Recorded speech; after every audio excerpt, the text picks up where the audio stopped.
Si se puede hacer más grande, bueno, haré lo posible. Bueno, ahora sí se está grabando. Saludo a todos los que nos ven en diferido. Entonces, nada, estamos innovando con Google Meet, así que es lo que puedo hacer por ahora. Me disculpan si no se ve más grande. Entonces, continúo a compartir el curso.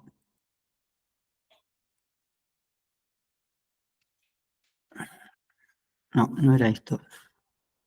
A ver. A ver si ahí se ve más grande.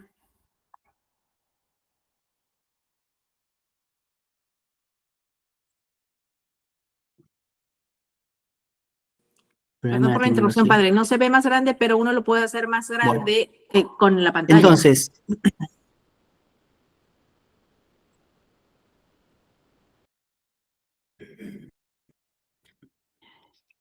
y bueno, y luego de esta introducción general a la Biblia, introducción a los libros históricos, vamos a empezar con una sinopsis del texto y las historias, ¿no? Porque estamos hablando de los géneros históricos, nos van a contar historias de la Biblia, muy importantes. La primera parte vamos a tratar de Josué, ahí puse esta crónica, creo que fue muy ambicioso en el momento de crear el temario. Vamos a llegar hasta la primera de Samuel, ya vamos a ver por qué. Hay una unidad temática, ¿no? Ya les voy a presentar todos los libros. Y la segunda parte será un poco de segunda Samuel hasta Ruth.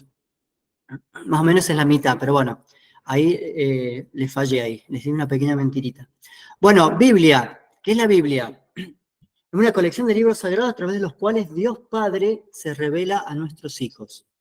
Puedes decir, bueno, esto ya lo sabemos, pero es importante porque en el género histórico no nos va a estar Jesús hablando ni Dios Padre.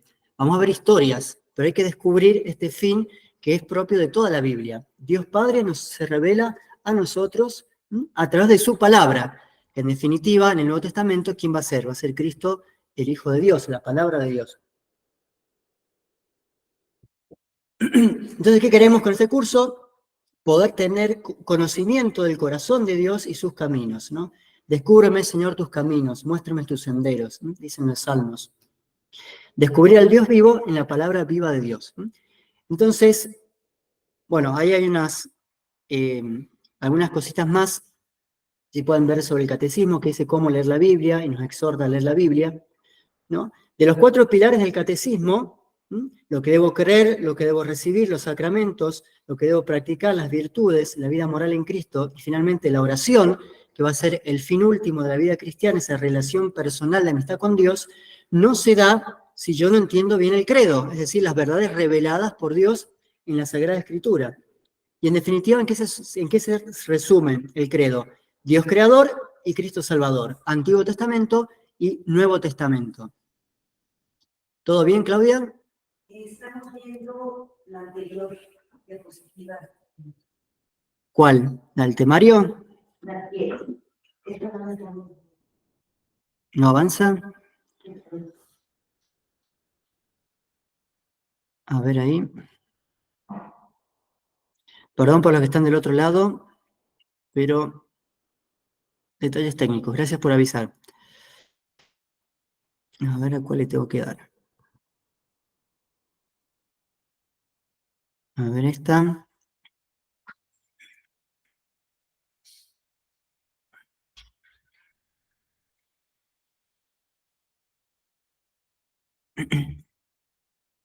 Bueno, a ver si del otro lado, ahí ven los 3 círculos concéntricos, los que están de rojo, verde y azul, los que están en internet. A ver, mándenme un ok. A ver si cambió la pantalla o no.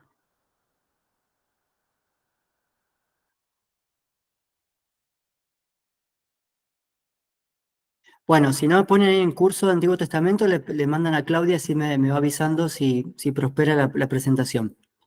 Bueno, entonces, como decíamos, es fundamental conocer la Biblia, porque si yo no tengo en claro qué Dios me revela, qué es lo que Dios me quiere, es decir, en definitiva va a ser su palabra eterna, ¿no? El Antiguo Testamento es una preparación para el Nuevo Testamento. Dios va preparando al pueblo de Israel para la venida de Cristo. Si yo no entiendo el Salvador, después no voy a poder celebrar esa fe y recibir la gracia en los sacramentos, no voy a tener las virtudes morales para imitar a Cristo y mi relación con Dios va a ser muy pobre, ¿no? Entonces, un contexto general para que valoremos la importancia de conocer, ¿no? Y de meditar con la Sagrada Escritura, ¿no? Pues es una retroalimentación, ¿no? Mi oración se va a enriquecer en la medida que yo crezca en el conocimiento de las Sagradas Escrituras. Ahora bien, si estamos hablando del Antiguo Testamento, es imprescindible conocer un poquito la cultura hebrea. ¿Qué dicen los judíos sobre la Biblia? Bueno, ellos describían el Antiguo Testamento como 3 círculos concéntricos. La Torá, que era el centro, ¿no? Que significa la instrucción o la ley. Luego, Nevim, que son los profetas, y luego Ketuvim, que son los otros escritos. Y esos círculos, ¿por qué? Porque es la importancia. La Torá era central. Cristo va a hacer mucha referencia a la ley y los profetas, ¿no? Como dicen la ley y los profetas. Bueno, está resumiendo lo central del Antiguo Testamento, ¿no? Toda la Sagrada Escritura, ¿no? Nos dice la Iglesia, habla de Cristo, ¿no? Dei Verbum. La Constitución sobre la Sagrada Escritura y la tradición en el Vaticano II. Entonces ellos llamaban la Tanakh, ¿no? Que es un poco las primeras sílabas. La Ta de Torah, Nevim, Ketuvim, Tanakh. Bueno, nos vamos familiarizando un poco con el hebreo. Estamos terminando la Torá. Vamos a ver. Ahora no me cambia la diapositiva. Esta diapositiva me está probando la paciencia. Padre, ¿los judíos también le dicen Pentateuco? ¿Como nosotros? Buena pregunta. Habría que preguntarle a un judío. Yo creo que sí. Porque son los primeros 5 libros, no es toda la Torá. Claudia, ¿todo bien por allá? Bueno.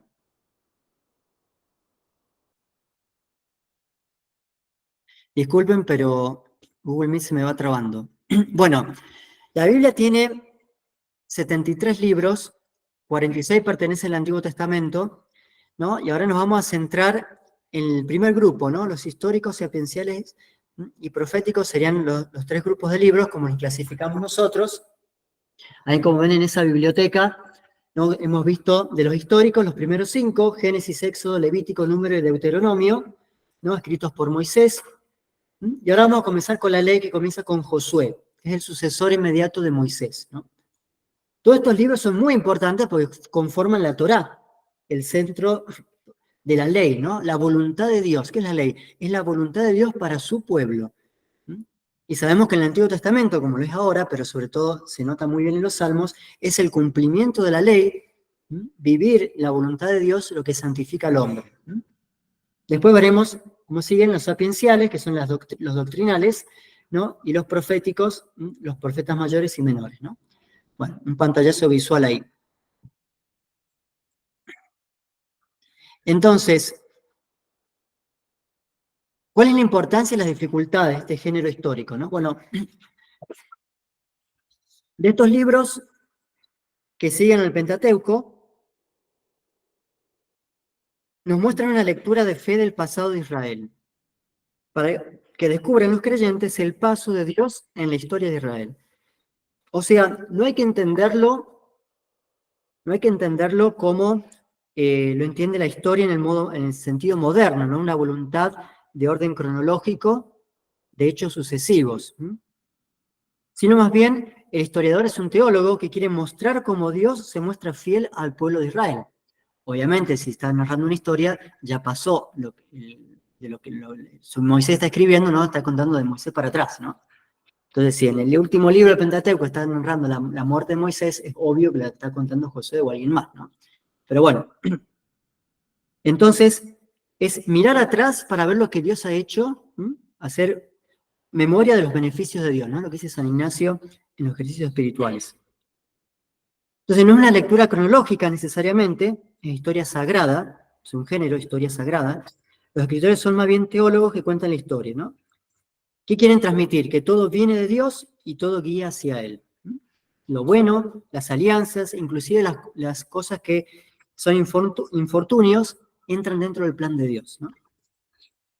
Entonces, Este género de todos estos libros van a ir descubriendo cómo Dios actúa en la historia de Israel para que estos vuelvan a Dios, habiéndose apartado por el pecado del camino de Dios, ¿no? Entonces, en general, hay como, o sea, tienen en común todo ese eje temático, todos los libros históricos, ¿no? Nos muestran cómo el pueblo de Israel se aleja de Dios y cómo Dios provee con ciertos hombres para que todo el pueblo vuelva a Él, ¿no? Entonces, también acá cabe resaltar una dificultad de este género, habiendo explicado la peculiaridad del género histórico sagrado. Y es que en los temas morales uno no puede pretender ir al Antiguo Testamento como un manual acabado de vida espiritual, ¿no? Como yo veo el Nuevo Testamento, veo la vida de Cristo y veo lo que tengo que hacer, ¿no? Como me están narrando historias, lo que hay que tener en cuenta es que la historia del Antiguo Testamento muestra la acción salvífica de Dios y por lo tanto vamos a encontrar lecciones saludables, podemos decir, ¿no? Que nos invitan a obrar el bien y vamos también a ver los malos ejemplos, ¿no? Pero obviamente para evitar, ¿no? Porque David haya cometido un pecado significa que tenemos que imitarlo a David, ¿no? Es más bien para resaltar la misericordia de Dios que aún un gran hombre como David, que fue profeta y rey, ¿no? Y un gran santo del Antiguo Testamento, tuvo defectos, ¿no? Eso también nos anima a nosotros a seguir adelante. Entonces, hay una clasificación interna, que vamos a ver ahora, de los libros históricos, ¿no? Que sirven para estudiarlos, ¿no? Hay como 4 grupos. Los primeros, Josué, Jueces, Primera y Segunda Samuel, Primera y Segunda Reyes, constituyen la historia deuteronomista. Ese nombre viene del libro Deuteronomio, seguramente porque explica la unidad que hay temática, ¿no? Tal vez antes estudiaban juntos o estuvieron un momento juntos, ¿no? Acuérdense que estamos hablando, Adán y Eva es difícil poner una fecha, ¿no? Nadie dejó un certificado histórico de cuándo nació Adán y Eva, ¿no? No tienen acta de nacimiento. Entonces, pero estamos hablando, qué sé yo, 4.000 años antes de Cristo. Más o menos se puede ubicar por referencia cruzada con episodios históricos que Abraham más o menos apareció, a ver, me estoy fijando en mi línea de tiempo, y ya se las voy a mostrar a ustedes. Abraham se lo ubica más o menos en el 2200 antes de Cristo, ¿no?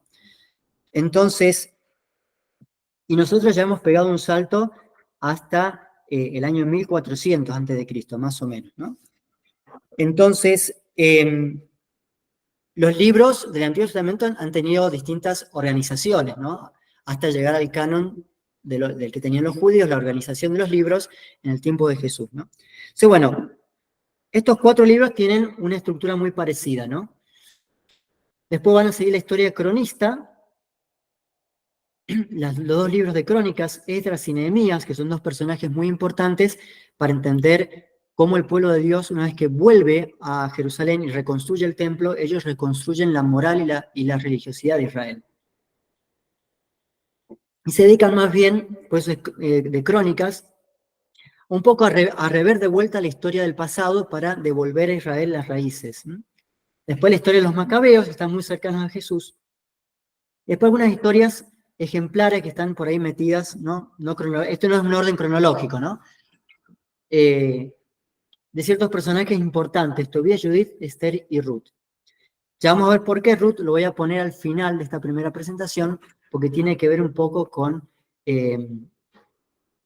cronológicamente, con el libro de Jueces. Entonces, esta es una división por similitudes que tienen los libros. Ahora bien, vamos a ver nada más que la deuteronomista, si Dios nos permite. Entonces, acá, si me lo permite la presentación, voy a ir pasando rápidamente una línea de tiempo. No pretendo que se la aprendan de memoria, se las puedo mandar después si quieren, hay muchas en internet. Yo puse esto porque yo tengo una más amplia. Hay algo interesante para destacar, o sea, con Adán y Eva, Dios nos propone una pareja santa, ¿no? Con los siguientes patriarcas, que son Noé, nos propone una familia santa. Dios purifica a todo el mundo y rescata una familia. O sea, hay como una nueva recreación del mundo, ¿no? Luego, estamos repasando, ¿no?, lo que hemos visto antes de este tiempo. En el periodo del Éxodo, en el libro del Éxodo, se nos propone, perdón, el periodo de los patriarcas, después de Adán y Noé, el otro gran patriarca es Abraham, ¿no? Bueno, con Abraham Dios le pide que forme una tribu santa, es decir, entre todas las tribus que se habían formado después de Noé, Dios elige un pueblo peculiar para sí mismo, para preparar al Mesías. Entonces ahí nos propone, durante todo el libro del Génesis, la segunda, del capítulo 12 al 50, ¿no? Una tribu santa. Luego, con la venida de, bueno, después Abraham tiene Isaac Jacob, de ahí las 12 tribus de Jacob o de Israel, ¿no? Que van a conformar los 12 pueblos principales, ¿no? Del reino de Israel. Entonces, a ver si me deja pasar, se me volvió a tildar esto.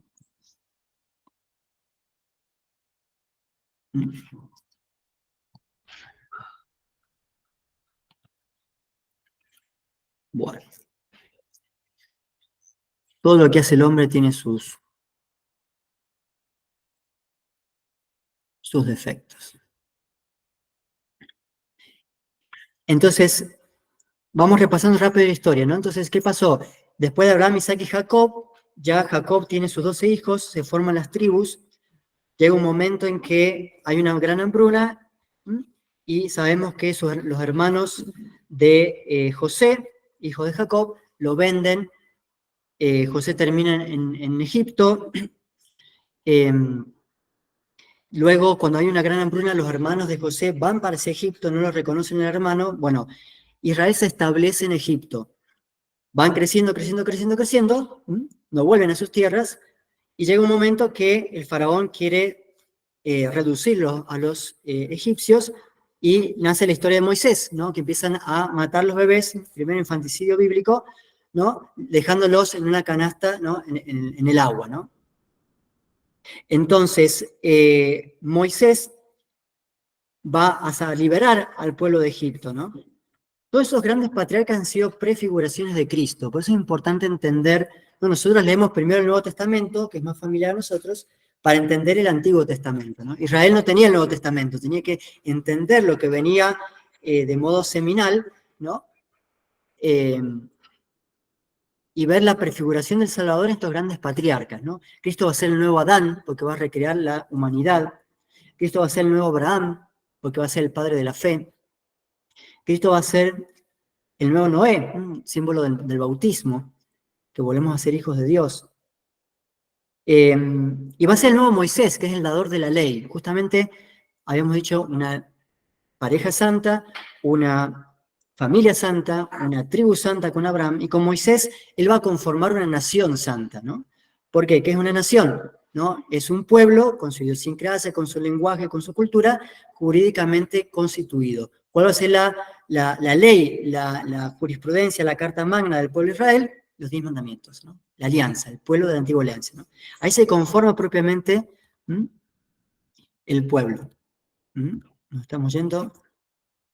Bueno, si no me funciona, que evidentemente no me funciona, la línea de tiempo, bueno, después se las comparto, ¿no? Porque si no, no vamos a avanzar. Bueno. Perdón que vayamos con mucha introducción, pero si vamos a hablar de historia y no nos ubicamos en el tiempo, es un problema.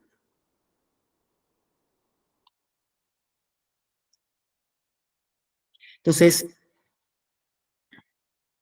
nosotros hemos llegado con el Pentateuco hacia el final del Éxodo, ¿no? Moisés ha recibido de Dios esta alianza, y esta alianza es la prenda, dice, me explica muy bien si lo quieren fijar después en el libro de El Espíritu de la Liturgia, de Joseph Ratzinger, habla del tema de la alianza, ¿no? Y cómo la tierra prometida es símbolo, es prefiguración de la Jerusalén celestial. Por eso Moisés, después Josué se va a encargar de recalcarlo y recordarlo una vez que entren definitivamente en la tierra prometida, que la tierra prometida es un premio, vamos a decir, es la recompensa de haber sido fiel a la alianza. Si ustedes son fieles a los 10 mandamientos, ahí tienen la tierra prometida, que ustedes no la han trabajado, que les va a dar leche y miel. Es símbolo del cielo, que es un regalo de Dios, la vida eterna, ¿no? Nosotros, por más que nos portemos bien, y crezcamos en santidad. La santidad es un regalo de Dios, ¿no? ¿Y cuál es esa condición para llegar a esa santidad, para poseer esa tierra? Cumplir la voluntad de Dios, ¿no? Entonces, los 10 mandamientos no es nada nuevo, es la ley natural infundida por Dios en el corazón de todos los hombres. Dios le hace una misericordia a Israel porque el hombre se va endureciendo en sus pecados, nos vamos olvidando de las cosas más esenciales, ¿no? Y les remarca que estos 10 mandamientos son esenciales para la relación con Dios, ¿no? Entonces, bueno, ¿cuál era la condición? Si ustedes abandonan la alianza es un pacto, ¿no? Como un matrimonio. Es un pacto de vasallaje en este caso, ¿no? El rey que protege a los súbditos y el súbdito que lucha para el rey, ¿no? Entonces, si Israel no era fiel a la alianza, Dios va a permitir que los enemigos le roben las tierras y ellos vayan a exilio. Entonces, en esa penitencia, ellos se den cuenta de que han sido infieles espiritualmente a Dios, ¿no? Por eso se va a relacionar un poco la idolatría con el adulterio, ¿no? Porque Dios ama a su pueblo en una relación esponsal. Entonces está esa condición, ¿no? Y por eso 3 veces el pueblo de Israel, 3 o 4, si no me equivoco, primero fueron insidiados por los egipcios, después por Asiria, después por los babilónicos, los persas, bueno, los griegos al final de los macabeos y los romanos en el tiempo de Jesús, ¿no? Fueron invadidos, pero exiliados, si no me equivoco, ya vamos a ver 3 veces, ¿no? Entonces, era un símbolo de la vida eterna, era un símbolo de la iglesia también en Jerusalén, ¿no? La tierra prometida. Bueno, Josué. ¿Quién es Josué? Yeshua, en hebraico, que significa Jesús. Fíjense qué interesante, ¿no? Comienza la entrada a la tierra prometida. ¿Y quién los introduce a la tierra prometida? Yeshua, Joshua, Jesús, que su nombre es Salvador, como la de nuestro Redentor. Hijo de Nun, sucesor de Moisés. Entonces, algo que me había olvidado de comentarles de esta historia deuteronomista, ¿no? Que va a ser principalmente el libro de Josué, Jueces y Primera Samuel, lo que vamos a ver ahora, es que todo es un canto a la justicia divina. Hay como 2 elementos que traspasan todos estos libros, que es un canto a la justicia divina, ¿no? Escritos durante la última etapa del destierro, explican los trágicos acontecimientos, ¿no? De la destrucción de la ciudad y del templo. Eso un poquito más adelantado, ¿no? Entonces, es un llamado a la conversión y a la esperanza, ¿no? Por eso son muy propios estos textos, verlos ya en la liturgia. La iglesia los selecciona y los pone ahora en la liturgia. ¿Por qué? Porque en la Cuaresma recordamos, ¿no?, que hemos pecado contra el Señor y la iglesia nos llama a tener ese espíritu de conversión y esperanza, ¿no? Entonces, en esta mirada para atrás, es una mirada instructiva también, ¿no? Hay una frase en la iglesia, más que en la iglesia, en los latinos, ¿no? Los de lengua latina, que dicen historia magistra vitae, ¿no? La historia es maestra de la vida.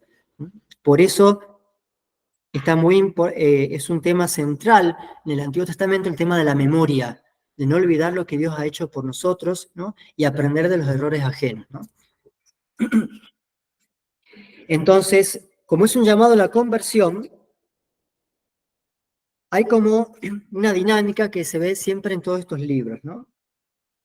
Un esquema repetitivo, circular de estos libros.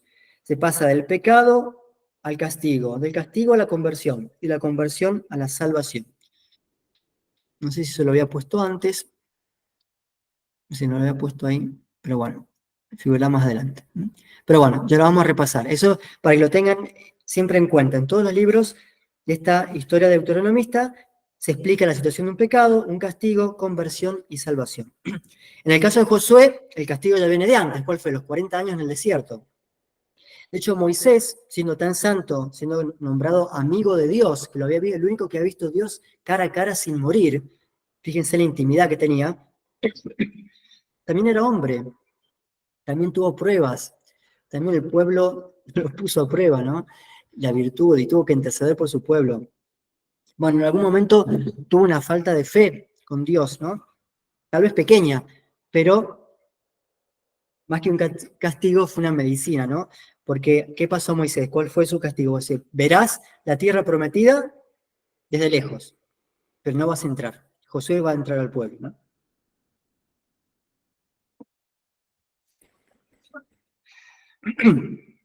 Tal vez una figura de Jesús también, en el cual Jesús se hace cargo de las culpas de sus hijos, ¿no? Y lleva la cruz, muere por sus hijos, ¿no? Bueno, Moisés, dentro, digamos, lo que es toda su historia, fue un gran santo, ¿no? Pero bueno, Dios le dice que va a morir a las puertas de la tierra prometida, ¿no? Entonces, la idea también está de fondo que para acercarse a Dios, eso lo habrán visto antes, en el Sinaí, Dios exige purificación, que es el tema de la cuaresma, ¿no? Para que recibir la ley es un don de Dios. Moisés tiene que ir 40 días en el desierto, ¿no? Esa es la lectura de hoy del breviario, ¿no? Tiene que ayunar 40 días y 40 noches para recibir ese regalo de Dios que es un bien para el pueblo. Entonces, en la historia de estos libros, perdón que me fui un poquito para atrás en general, hay como 3 etapas, ¿no? De la historia. La etapa de la conquista, que es la que vamos a ver ahora, de Josué, van a conquistar este territorio de Canaán, sería la Palestina antigua, donde se situaron las 12 tribus de Israel. Después un periodo de los jueces, vamos a ver quiénes son los jueces, que va a estar relatado en el libro de Jueces y Samuel. Y luego una etapa de la monarquía. Eso se lo iba a mostrar un poquito más en los slides de la línea de tiempo, pero bueno, no los pude ver, ¿no? Conquista, jueces y monarquía, sí. Y no estamos hablando de eso, de eso, porque las citas que vienen 6 y 94, o sea, de que... Ahora me meto de lleno en Josué. Estoy ubicándolo un poco en el tiempo, ¿no? O sea, Josué comienza con este background, digamos, de atrás, ¿no? O sea, llegamos con Moisés, ¿no? Se muere Moisés y están en las puertas de Canaán, pero tienen que conquistar ese suelo. O sea, Dios les pide, fíjese, otro tema muy importante cuando uno lee las Escrituras. Dice, ¿cómo Dios castiga a este pueblo? ¿Por qué Israel lo mandan a matar, a conquistar estas tierras, ¿no? Dios usa a su pueblo Israel, como también va a usar a los paganos para castigar a Israel, ¿no? Como elemento de su justicia. Entonces, en el misterio de Dios, Dios sabe por qué, ¿no? Tenía que echar a esa gente de ese territorio, que lo había destinado él para Israel. O sea, acá en el Antiguo Testamento se ve quién es el dueño del mundo, es Dios, ¿no? Israel fue el único pueblo que tuvo a Dios como rey. Hasta ya vamos a ver hasta Samuel, que una vez que se organizan, ya se cansan de tener que estar intercediendo por medio del profeta a Dios y le piden un rey, ¿no? Un rey humano. Y dijo Dios, bueno, se los voy a dar, pero después se lo va a tener que aguantar, ¿no? Porque va a ser imperfecto, ¿no? Entonces, bueno, para meternos de lleno a Josué, ¿no? Estamos entrando en la tierra prometida. Estamos en este periodo de conquista. Por lo cual, para llegar a la tierra prometida hay que ganarla, ¿no? Hay un esfuerzo. Obviamente, leído en lectura, digamos, sobrenatural, espiritual, ¿no? Para ganar el cielo hay que esforzarse, ¿no? Hay que vencerse. Entonces, Josué se nos presenta como un líder valeroso, que asume el espíritu de Moisés y va a conducir al pueblo a varias expediciones. Antes de morir, Moisés le transmite toda su autoridad a Josué. Eso lo vemos en el libro del Pentateuco, en el libro de los Números, que pasa a ser caudillo indiscutible de Israel en la empresa de la conquista de la tierra prometida, y luego su distribución en las 12 tribus, ¿no? Eso va a ser el gran tema del libro de Josué, la conquista de la tierra prometida y la distribución en las 12 tribus de Israel. Va a dividir todo el terreno en 12, para las 12 tribus. Josué estaba lleno del espíritu de sabiduría, pues había puesto Moisés sus manos sobre él. Lo vemos en Deuteronomio 34. Moisés le confió la misión de velar por la estricta observancia de la ley. Se muere Moisés, le dice, como testamento personal, que les dice, cumplan los mandamientos, si no, se van a quedar sin la tierra prometida. Cuando Josué conquista, les vuelve a recordar, Moisés nos dijo esto, ¿no? Cuiden lo que Dios les está regalando, ¿no? Entonces, el libro de Josué se divide en dos grandes partes, podemos decir, ¿no? Como decimos recién. La conquista de la tierra de Canaán, capítulos 1 al 12, y luego la distribución de la misma entre las tribus, ¿m? Del 13 al 21. Los últimos dos capítulos son algunos apéndices finales. José fue fuerte en las batallas y grande en la salud de los elegidos del Señor, conforme a su nombre. Entonces, es un libro muy interesante porque nos cuenta los principios del pueblo de Israel, ¿no? Cuando yo estudiaba los padres de la iglesia, tenía un semestre de patrología y un semestre de patrística, es decir, uno estudia los padres de la iglesia y otro los textos de los padres de la iglesia. Imagínense en 6 meses estudiar un sinnúmero de padres de la iglesia con una riqueza que tocan todos los temas, es imposible, ¿no? Así que bueno, acá estamos tratando de hacer un poco lo mismo, una introducción histórica, introducción al libro de los personajes, y más allá de leer algunas citas, lo que les invito yo como tarea para la casa, ¿no? Para realmente imbuirse, es ir al libro, ¿no? Ir al libro y leer. Ayer no me queda mucho tiempo para leer, pero volví a leer algunos Ruth, que era cortito, ¿no? Y la verdad que uno lo aprecia más, ¿no? Entonces, métase en el libro, ¿no? Bueno, hechos memorables del libro de Josué, estos 3 que les pongo, valen la pena leerlos, ¿no? El paso del Jordán, que se da de un modo muy similar al paso de Moisés por el Mar Rojo. Separan las aguas, en el capítulo 3, ¿no? Apenas está, es como la entrada triunfal, digamos, a la tierra de Canaán, ¿no? Van con el arca, Josué manda a los sacerdotes a poner un pie, o sea, los sacerdotes llevan el arca, ¿no? Entonces con las andas, cuando ponen un pie sobre el río se abre en 2, ¿no? Y se seca el lecho. Y por ahí pasa todo Israel, ¿no? El paso del Jordán. Hay un salmo, que para los que rezan los salmos, yo al principio cuando rezaba los salmos digo, ¿qué significa esto? Y tú, Jordán, que te echas para atrás, ¿por qué corres, mar, que huyes? ¿No? Entonces, bueno, digo, ¿qué pasó? ¿También el Jordán se abrió en 2? Sí, también el Jordán se abrió en 2, ¿no? Fue gracias a Josué. Luego la toma de Jericó, que es muy interesante. Yo se la relato así nomás porque nos vamos a llegar con el tiempo. En el capítulo 6. Una de las primeras tomas, ¿no? Estamos hablando de la primera parte de Josué, que es la conquista de Canaán, ¿no? El gran territorio de Canaán. Primero ellos conquistan el centro, después van al sur, y después finalmente al norte, ¿no? Entonces, en el centro está esta gran ciudad de Jericó, con una gran muralla. Entonces, la historia es fascinante, aparece mucho en la Biblia, ¿no? De hecho, estas 3 son las que aparecen, perdón, en la liturgia, en la Biblia está todo.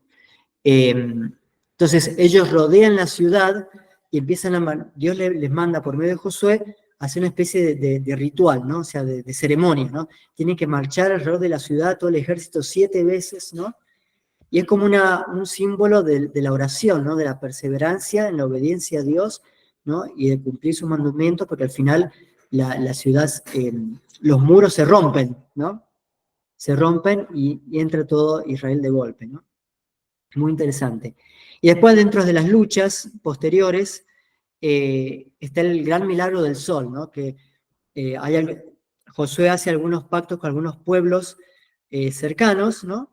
Y estos les mandan a pedir ayuda porque lo estaban invadiendo la tribu principal, ¿no? Y narra ahí que Josué pide al sol que se detenga para que puedan terminar la batalla, ¿no? Entonces, como que dura todo un día de día, ¿no? Entonces, bueno, hay cosas muy, muy interesantes y muy famosas, ¿no? Que suelen aparecer en la liturgia, ¿no? Bueno, todos estos textos generales, en general, ¿no? Fueron escritos originalmente en hebreo, obviamente, ¿no? Pero ¿qué pasa? Muchos de los textos del Antiguo Testamento no nos han llegado a los originales hebraicos, nos han llegado a través de textos siríacos o griegos, inclusive latinos, ¿no? ¿Y cómo se dan cuenta que esos no eran los originales? Bueno, porque tienen palabras que son hebraísmos, es decir, palabras que no están en griego, que están en siríaco, pero sí se hallan en aramaico o en hebreo antiguo, ¿no? Entonces de ahí se deducen, ¿no? Los que estudian la exégesis del texto, de que han habido originales, ¿no? En una lengua primitiva, ¿no? Como es el hebreo antiguo, ¿no? Obviamente el hebreo también ha sufrido distintas transformaciones. Y porque también posteriormente se han encontrado pedazos de manuscritos, ¿no? De estos libros antiguos en hebreo también, ¿no? Entonces, ¿Cuál es el tema central? La conquista épica y rápida de Canaán, ¿no? Por mano de Josué, ¿no? Y que Josué, digamos, como Moisés, se comunica directamente con Dios, ¿no? Se ve como constantemente Dios está con Josué, ¿no? En sus empresas, en el capítulo 1 está ahí. A condición de que tanto él, Josué, como el pueblo permanezcan fieles a la ley. Es una bendición constante de Dios a su pueblo en la medida que ellos cumplen los mandamientos, ¿no? Y reconozcan a Jehová como su único Dios, ¿no? En caso de mezclarse con la gente de otros países y por lo tanto postrarse ante sus dioses, era algo muy común, ¿no? Se casaban con una mujer pagana y la mujer pagana traía a sus dioses, ¿no? A su casa, entonces ahí empezaba, ¿no? La idolatría. La tierra buena que se les había prometido la van a perder, ¿no? Entonces, ¿qué sigue luego del libro de Josué? El libro de Jueces. Y acá en el libro de Jueces tenemos muchos jueces, ¿no? Son varias historias, algunas más importantes, otras menos pequeñas. Algunos consideran, o sea, hay como 6 grandes historias, 6 grandes jueces, y después se van intercambiando, se van como intercalando algunos jueces menores, ¿no? El término hebraico para el libro de jueces es Shofetim, no sé si se pronuncia así, pero más o menos así se escribe, Shofetim, que en realidad más que jueces es una de las acepciones de la traducción. Se lo puede también traducir como libertadores, restauradores, caudillos, ¿no? Y eso es lo que se ve en la Biblia más bien, ¿no? O sea, jueces en este sentido, ¿no? Jueces que gobiernan a Israel, ¿no? Obviamente nadie como José, como Moisés, ¿no? Por eso hay una distinción, ¿no? Y que son suscitados por Dios directamente, ¿no? O sea, sigue siendo el rey del pueblo de Israel Dios, ¿no? Un pueblo teocéntrico en el sentido amplio de la palabra. Otoniel, Ahod, Sammagar, Débora, Gedeón, Tolá, Jair, Jefté, Ibzán, Elón, Abdón y Sansón.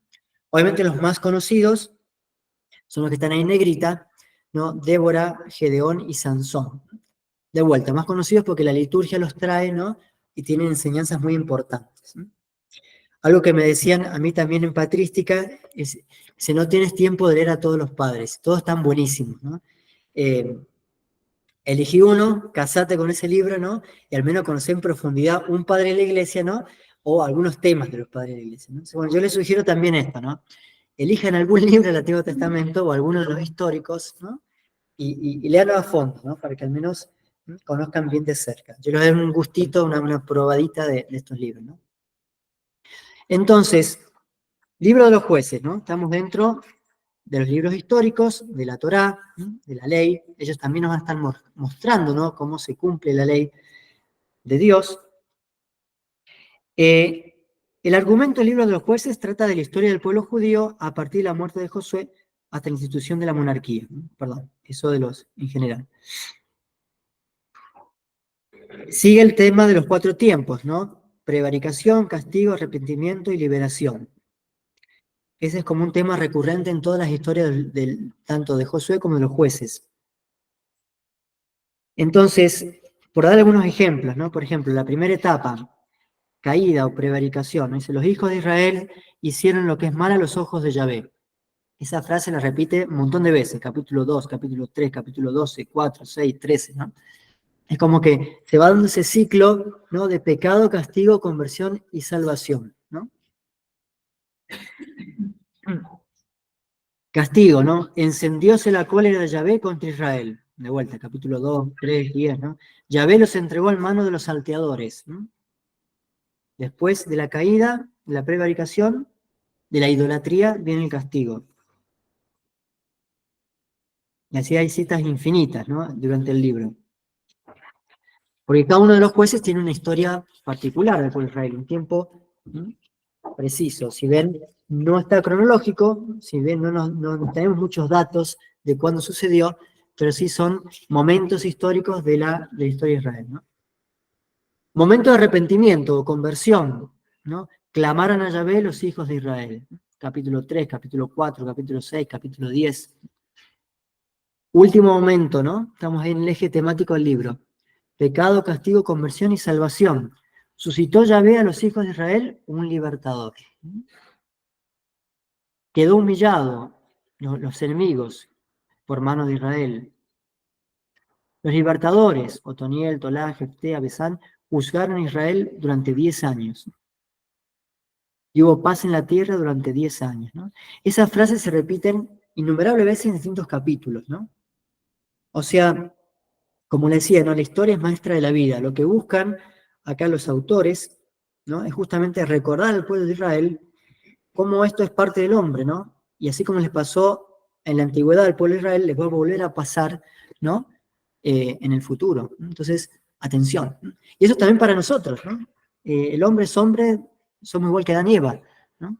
Entonces, esta historia de la salvación del pueblo de Israel nos sirve también a nosotros. Por eso, durante el tiempo de Cuaresma, culminando la Pascua, se revé todos esos temas, ¿no? De acá la importancia no solo de leer la Biblia, sino de participar en la liturgia de la iglesia, porque la iglesia va eligiendo los extractos más importantes, ¿no? Y los va proponiendo para la lectura, la meditación, durante el ciclo litúrgico, y especialmente estos temas en el tiempo de Cuaresma, ¿no? Perdón, ahí se me escapó de explicar lo que está escrito. ¿Cuál era la misión de los jueces? Bueno, todos ellos poseen un carisma, una marca divina, ¿no? O sea, Dios les da el carisma del valor, de la sabiduría, de la habilidad o de la fuerza, ¿no? De un modo natural, pero al elegirlos, los potencia, ¿no? Y eso se ve que hay un cambio en ellos, ¿no? Gedeón, por ejemplo, que lo pongo como ejemplo al final, era una persona común y corriente, ¿no? Pero tenía la capacidad para hacer la guerra, ¿no? Pero era un campesino, ¿no? Pero Dios lo suscita, ¿no? Y lo pone al frente de su pueblo, ¿no? Entonces se convierten en jefes o jueces salvadores de Israel, ¿no? O sea, los jueces van a entrar en esta última, en este esquema de 4 partes de la salvación, ¿no? Ellos van a ser los salvadores y por lo tanto son de algún modo prefiguramiento de Cristo, ¿no? Que va a traer la salvación definitiva espiritual a Israel. Entonces, en estos libros se resalta más que en ningún otro la motivación o la enseñanza religiosa, ¿no? Como decía al principio, no hay una cronología precisa, ¿no? Del principio ni fin. Se nos cuenta la historia, pasó esto en Israel, pero no nos dicen en el tiempo de que Asiria había conquistado. O sea, no tenemos referencias cruzadas históricas ni contabilidad del tiempo. Entonces, pero sí se nota que es un periodo de transición, ¿no? ¿De transición entre qué y qué? Bueno, como habíamos visto al principio, en la línea del tiempo, después de la conquista de Josué, de la Tierra Santa y de los jueces, que van a ayudar al pueblo de Israel a que no se desvíe del único Dios verdadero, va a haber una transición hacia la monarquía. Si no me quiero adelantar. Entonces, tal vez, no sabemos, pero tal vez no hay esa cronología, justamente porque no es tan importante, sino más bien lo que es importante son las historias, ¿no? Que ha conservado por tradición el pueblo de Israel. Hechos memorables. Débora, que era una profetisa, Dios la pone al frente del pueblo de Israel, todo para las feministas modernas que dicen que la iglesia, la Biblia rechaza. Bueno, hay muchas mujeres famosas, comenzando por Débora. Capítulo 4 dice, profetiza que Sísara morirá por manos de una mujer, ¿no? De vuelta, ¿no? Las mujeres, hasta para eso son protagonistas. Una historia muy interesante, por una película de novela, ¿no? El general que los estaba oprimiendo queda arrinconado por digamos, por el pueblo de Israel, busca ayuda en un campamento, se mete en una carpa, una mujer le dice, ven, ya estaba avisada, ¿no? Que iba a llegar el general ahí y lo esconde, ¿no? Para que encuentre, y en realidad ella es lo que la tenía que matar, ¿no? Entonces, bueno, se ve también, ¿no? Como el tema de la salvación también, Dios se participa en la mujer, ¿no? Nos va como sugiriendo algo para el Nuevo Testamento, ¿no? De vez en cuando aparecen mujeres importantes. La historia de Sansón, entonces en el libro de los jueces va a aparecer del capítulo 13 al 16. ¿Veis cómo es un gran libro con muchas historias metidas adentro? en las cuales 6 cuadros históricos son los mayores y otros 6 menores, ¿no?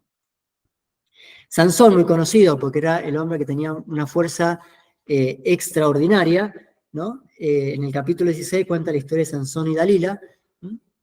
Entonces, ya sabemos que el poder estaba en la cabellera, le corta la cabellera, después se arrepiente la mujer un poco tarde, porque vienen los enemigos, le sacan los ojos para que Sansón no pueda ver, y después se lo llevan preso a un lugar, una especie de estadio que había, ¿no? Y él se da cuenta digamos, que ya cumplió su misión, ¿no? Que ya estaba, digamos, de guiar al pueblo de Israel, pero le vuelve a crecer el pelo, pero estaba ciego, entonces no podía hacer nada. Pero se dio cuenta que estaba debajo de las tribunas, como de este estadio, ¿no? Y entonces con su fuerza extraordinaria agarró las 2 columnas y tiró todo y, no sé, mató un montón de los enemigos del pueblo de Israel, ¿no? Bueno, historias fabulosas, hay muchas películas de esto, sobre todo, para conocer un poco la historia de los jueces. Y Gedeón también tiene muchas enseñanzas interesantes, ¿no? Acá, bueno, en Sansón también vemos virtudes y defectos, ¿no? O sea, cómo, digamos, él pierde los privilegios por confiar esos secretos que Dios se había dado a otra persona, ¿no? Dalila. Gedeón se lo destaca como un guerrero valiente, ¿no? Está ubicado un poco antes, del 6 al 8, ¿no? Contra los madianitas. Tiene una historia muy interesante que lo trae la Biblia, y es que, bueno, Dios lo suscita, lo saca de su vida cotidiana, ¿no? Y le dice que va a emprender la guerra para liberar a Israel. Y este dice, ¿quién soy yo, no? Eso es muy típico en el Antiguo Testamento, ¿no? Moisés era tartamudo, ¿no? O decía de labio incircunciso, o sea, no sabía hablar. Y tiene que ir a hablar contra el faraón, ¿no? Está bien, él había nacido en la cultura, era como un hijastro del faraón, pero no era la persona ideal. Bueno, Dios le pone a Aarón, ¿no? Pero Dios lo elige a él, ¿no? Dios elige lo débil para mostrar que la salvación viene de Dios, a través de sus hombres, pero viene de Dios, ¿no?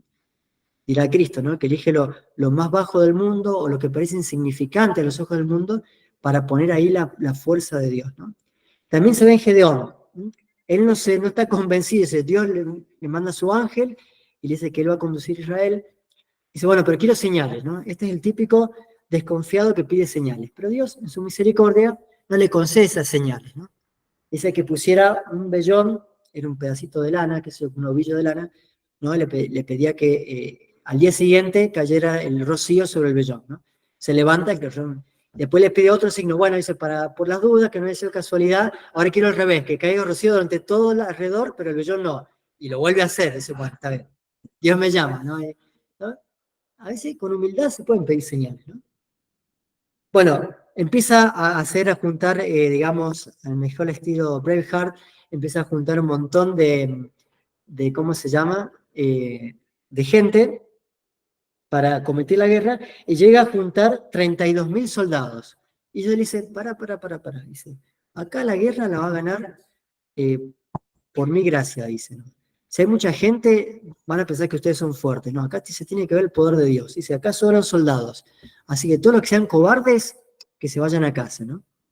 Bueno, de 32.000 creo que pasan a 22.000. Después le dice a Gedeón, no, todavía tenés que despedir más. Dice, mandalos a tomar agua al río, y todos los que se arrodillen para tomar agua así muy modestamente, qué sé yo, esos los despedís. Los que tomen agua como perros, a esos te quedás. Porque le quedaron 300 nada más. Bueno, con esos 300 hizo la guerra también al pueblo que lo oprimía.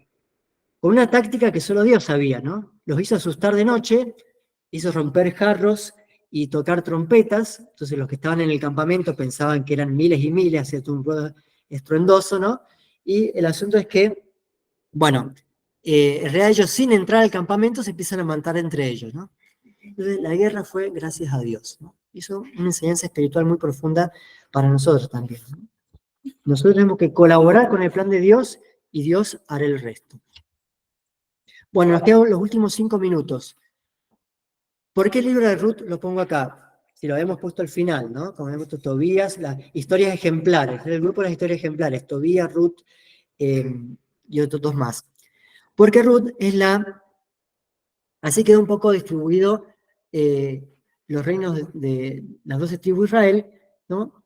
Ya ese entonces ya estaba, ¿no? el reino de Israel, el reino de Judá, el reino de Moab. Es importante ver que está del otro lado del Mar Muerto, ¿no? Y del Jordán. ¿Por qué? Porque la historia de Ruth es moabita, no es una de la tribu de Judá ni de Israel, ¿no? Que es donde sale el pueblo elegido. Sino una moabita. Entonces, ¿quién fue? Fue una viuda moabita, no era de Naomi, de Belén. Entonces, Noemí con su esposo salen de Belén, van a Moab, ahí tienen 2 hijos, y uno de esos hijos se casa con Ruth, después tiene la desgracia que se le muere el esposo y los hijos, entonces, digamos, lo que se destaca en la vida de ella es que se queda con su nuera, ¿no? La acompaña a todas partes, ¿no? ¿Por qué es tan importante? Porque, bueno, va a llegar a ser la bisabuela de David. Booth y Ruth conciben a Obed, Obed a Jesé y Jesé a David. Booth y Ruth aparecen en la genealogía de Cristo, en Mateo. Fíjense cómo la salvación, si bien viene por los judíos, porque la genealogía viene por parte del hombre, por parte de la mujer también habían de los pueblos aledaños, ¿no? O sea, de las 12 tribus, pero no eran considerados judíos en otra religión. Pero ella obviamente adopta la religión del pueblo de Israel. El eje temático es muy simple, son 4 capítulos cortos. Es como es el suplemento de la etapa de los jueces y la introducción y transición, ¿no? A los reyes y a la monarquía, ¿no? Por eso se lo ubica en este momento, ¿no? Es un libro que en su momento era como la conclusión de los jueces y se ubica históricamente entre los reyes y la monarquía. Su importancia en el tiempo del pueblo de Israel, se leía este libro en el tiempo de Pentecostés, ¿no? Por el tiempo de que ella cosechaba las espigas, ¿no? Eso muestra mucho que se dedicaba a ese trabajo. ¿Cuáles son las lecciones morales y religiosas? Sobre todo ese testimonio de amistad entre los familiares, ¿no? Le dice a la nuera que no la va a abandonar, que la va a seguir a todas partes, que le va a ayudar. Dios paga con creces a los que practican la caridad al prójimo, se la muestra como un modelo de mujer humilde y trabajadora. La nuera, Noemí, le va a ayudar para conseguir esposo. Se muestra la vida ejemplar, la fidelidad a la ley de Dios, tanto de este nuevo esposo, que era de Belén también, ¿no? Y de Noemí. Y como Dios la recompensa también con un hijo, que va a ser Obed. Va a ser de la parte de la dinastía de Cristo. ¿No? La misericordia de Dios se extiende afuera de su pueblo. Es una historia muy linda también para leer, cortita, ¿no? Que nos ubica en ese periodo de transición hacia los monarcas. Y ya estamos en tiempo, lo voy a hacer muy rapidito, total lo voy a retomar el miércoles que viene. Después de José Jueces, habíamos metido a Ruth cronológicamente ahí, sigue la historia de Samuel, ¿no? La primera parte tiene 2 libros, Samuel.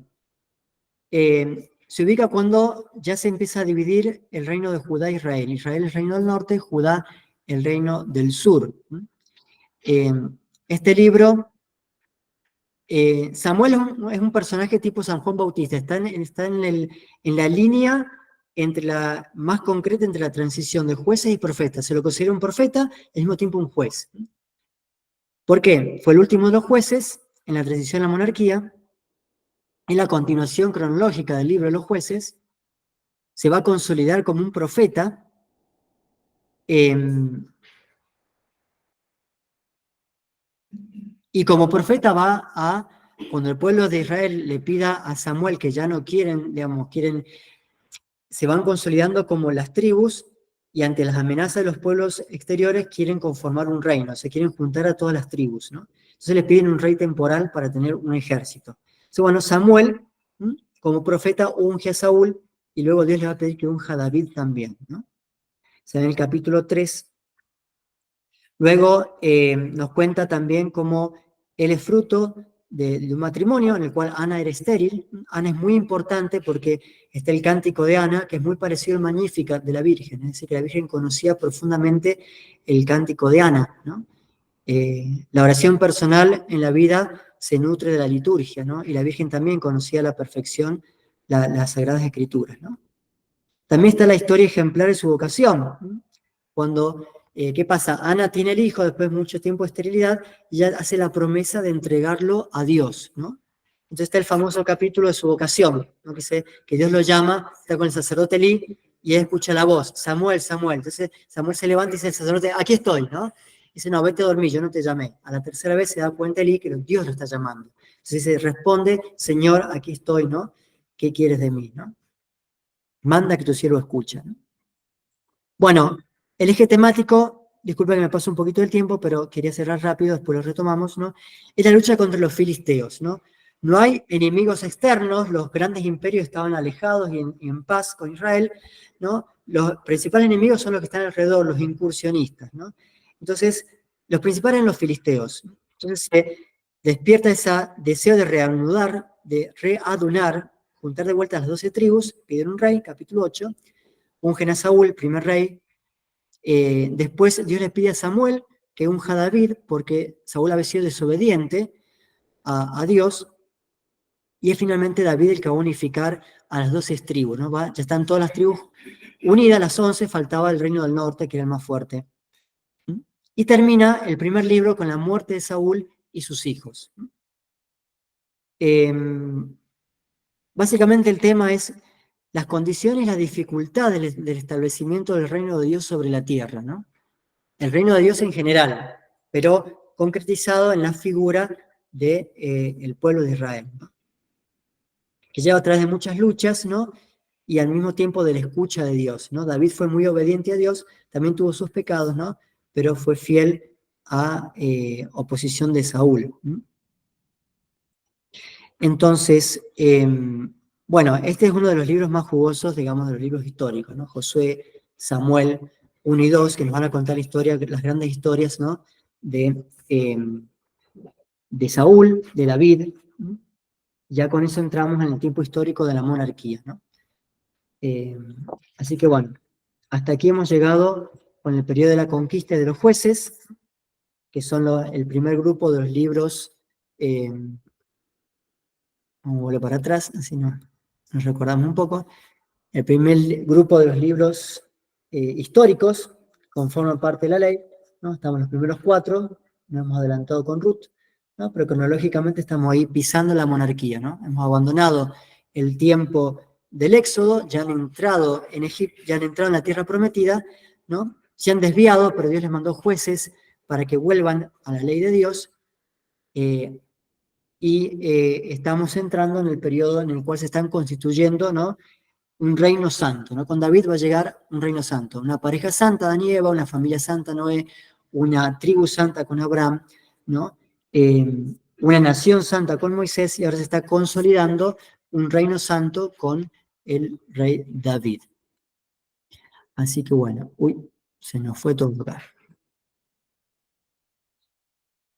Bueno, pido disculpas para los que están afuera, si nos pasamos un poco, pero valía la pena cerrar aquí esta etapa. Les puedo mandar más referencias, si ustedes quieren, al grupo, para que vean la línea del tiempo y citas bíblicas para que puedan ir repasando por ahí. Diapositivas, perfecto, nos piden las diapositivas. Así es, les mandaremos algo. No, a mí es la suegra, bueno, perdón, me equivoco, la suegra, la nuera es la suegra, como digamos, ni soy mujer ni estoy casado, me cuesta mucho, pero bueno, creo que me entendieron todas, ¿no? ¿Quién es la nuera y quién es la suegra? Ella es la más joven. Entonces, bueno, perfecto. Bueno, muchas gracias por la paciencia de los que estuvieron del otro lado. Y bueno, vamos a terminar con una oración para agradecer a Dios este tiempo.